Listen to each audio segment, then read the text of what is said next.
Salam sejahtera Malaysia, denyut nadi suara rakyat bergema di channel ini. Jangan lupa tekan butang subscribe, like dan share. Malaysia kita punya, cintai Malaysiaku, kita jaga kita.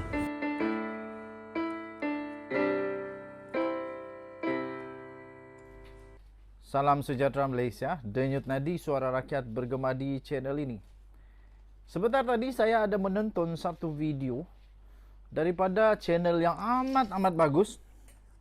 Saya berikan channel ini 10 bintang daripada 7 bintang. Daripada 7 bintang, saya bagi 10 bintang. Channel dia, nama dia Mariam Mukhtar. ADMRL/Jen. Itulah Mariam Mukhtar. Kamu boleh cari dalam YouTube. Ada video dia yang sangat-sangat saya tertarik dan saya nak ulas sedikit tentang video itu. Tajuk dia, pas tahu arak, judi, barang haram dan baju menjolok mata. Tapi dia tahu kamu mentadbir rakyat negara. Inilah yang saya nak ulas sedikit. Pada video itu, Mariam Mukhtar itu berkata begini. PAS tidak boleh untuk menjadi kerajaan. PAS tidak boleh untuk menubuhkan kerajaan di peringkat Persekutuan Putrajaya. Kerana dia kata, PAS ni hanya tahu untuk mengharamkan arak. Hanya tahu untuk menghentikan kedai arak. Hanya tahu untuk mengharamkan bermacam-macam jenis arak. Termasuk arak yang ada nama manusia pun, yang itu pun jadi masalah, kata Mariam Mukhtar. Kemudian pun satu lagi, PAS juga menurut Mariam Mukhtar pun hanya tahu haramkan judi. Hanya tahu tutup kedai judi. Hanya tahu untuk tak benarkan berjudi. Haramkan babi dan anjing. Lepas itu hanya tahu berkata tentang pakaian-pakaian yang menjolok mata. Itu sahaja. Tetapi PAS tak boleh menjadi kerajaan pusat, menubuhkan kerajaan di Putrajaya, kerana mereka sibuk tentang itu saja. Kata Mariam Mukhtar, mereka hanya sibuk tentang bagaimana untuk haramkan arak, tutup kedai arak, tutup kedai judi, haramkan judi. Lepas itu bagaimana arak dijual, pakaian menjolok mata. Tetapi sampai bila barulah PAS ini mahu berbicara, mahu membincangkan perkara-perkara tentang rakyat. Contohnya, bila PAS mau mulakan perbincangan ataupun kenyataan-kenyataan berkenaan dengan gaji rakyat Malaysia. Bila mau kasih naik gaji orang-orang Malaysia?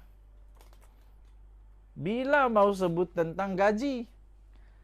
Bila mau sebut tentang pengangguran di Malaysia? Sebab ini adalah kecekapan yang diperlukan untuk menjadi kerajaan di Putrajaya. Mungkin sebab ini PAS tak boleh jadi kerajaan di Putrajaya. Sebab mereka tak pernah cakap tentang kenaikan gaji, tentang pengangguran, bagaimana untuk meningkatkan perniagaan small medium enterprise, atau dalam bahasa mudah, perniagaan kecil dan sederhana. Bagaimana untuk membangunkan ekonomi di peringkat kampung, di peringkat desa, peringkat mukim, akhirnya peringkat daerah, di peringkat negeri, peringkat Malaysia dan juga dunia. Tapi kalau dari peringkat desa pun tak mampu nak sebut, janganlah cakap peringkat negara pula. Kalau desa pun belum lagi, Lemak orang Kedah cakap lemak nak fikir tentang negara Malaysia pula. Tak boleh lah. Okey. Tuan-tuan dan puan-puan.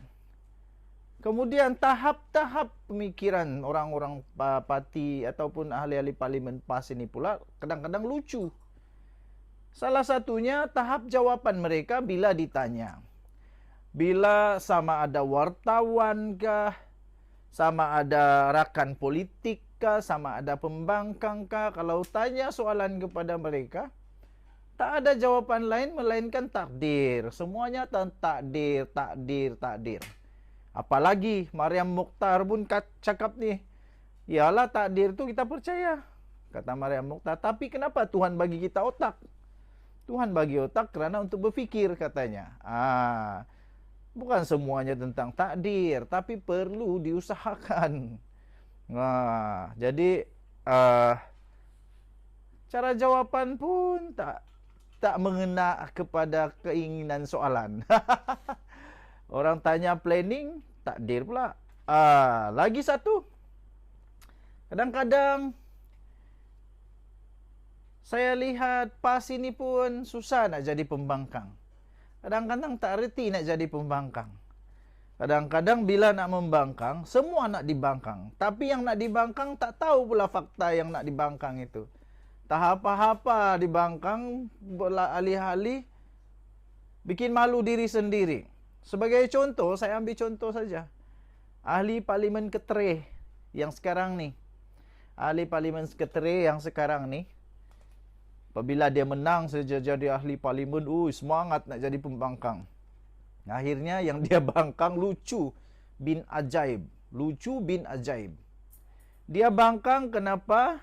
Bekas setiausaha politik Anwar Ibrahim dilantik sebagai bos di dalam 7-Eleven. Aduh, lepas tu dia marah Anwar pula. Dia bangkang, dia marah Anwar.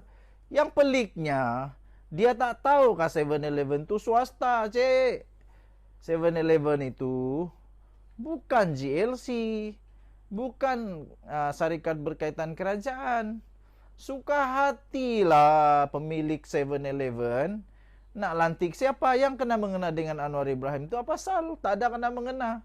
Yang ini betul-betul bikin malu. Kalau orang dunia, seluruh dunia tahu pembangkang jenis macam ini tak tahu apa, itu bikin malu betul. Kesian jugalah. Itulah tahap-tahapnya. Kadang-kadang segelintir kecil sikit lah kot.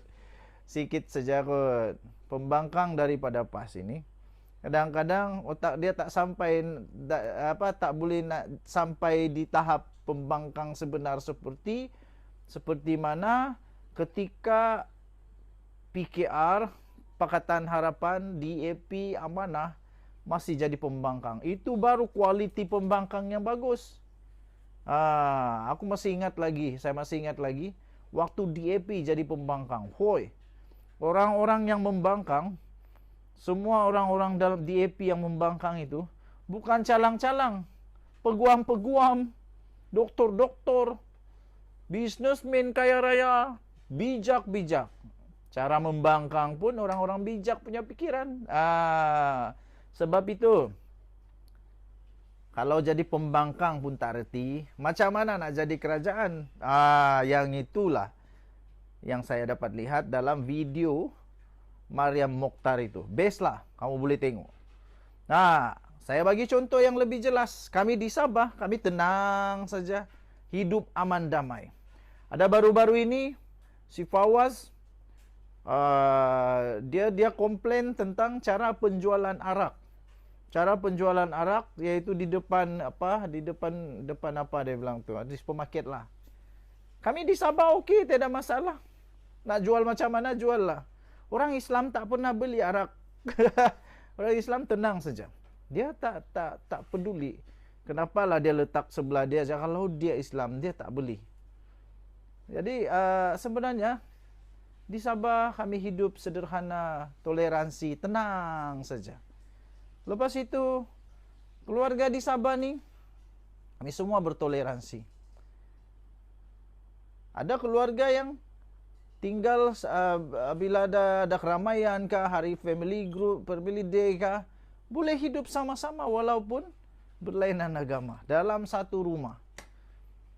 Kalau yang Islam makan cara Islam lah, yang bukan Islam makan cara bukan Islam. Semuanya okey saja, tiada masalah. Jadi sebenarnya itu bukan tentang cara, tapi tentang bagaimana hidup seperti yang sepatutnya. Itu pendapat saya lah.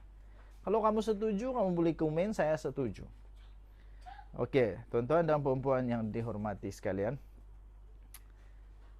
Sebab itu, bagus jugalah.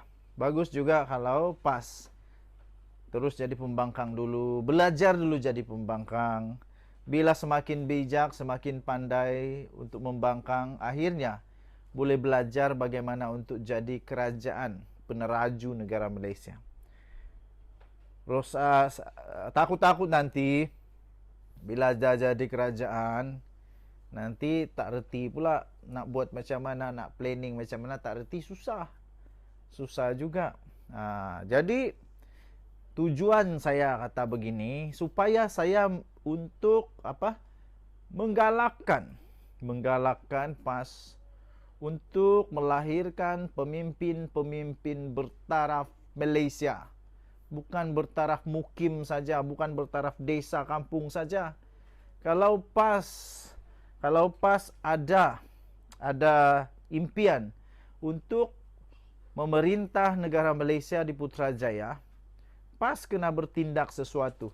PAS kena lakukan sesuatu untuk melahirkan, mendidik pemimpin yang betul-betul boleh menjadi pemimpin negara Malaysia, yang mempunyai fikiran seperti pemimpin Malaysia, bukan hanya pikiran di kampung-kampung.